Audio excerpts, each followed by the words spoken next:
J'ai façonné la viande hachée de cette façon et elle est devenue l'encas le plus surprenant de la semaine.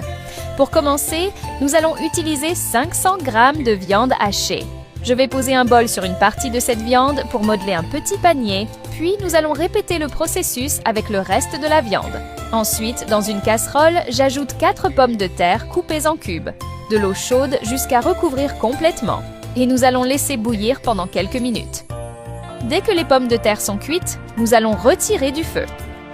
Dans un saladier, je vais verser les pommes de terre préalablement égouttées. Nous allons ajouter une cuillère à café de sel, une demi-cuillère à café de poivre noir.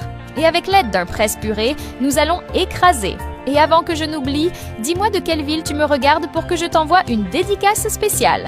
Aujourd'hui, la dédicace va à Sophie Bernard, de Lyon. Je suis très heureuse que tu apprécies nos recettes.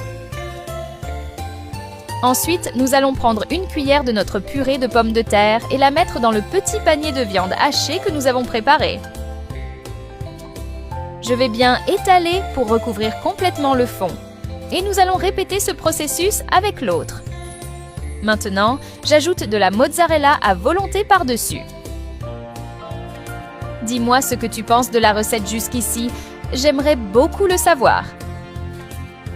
Ensuite, nous allons ajouter 2 cuillères à soupe de fromage blanc, une pour chaque panier de viande. Puis, je vais utiliser 2 tranches de tomates et les placer au-dessus de chacune. J'adore ce moment, car on sent que la recette commence à prendre vie. Nous allons ajouter encore de la mozzarella sur notre recette.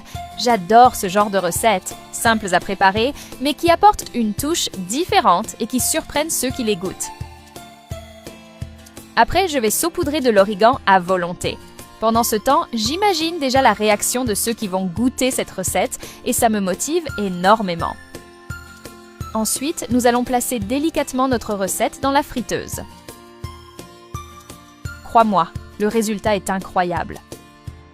Je vais fermer et laisser cuire au four à 180 degrés pendant 30 minutes. Après ce temps, nous allons retirer et placer sur une assiette.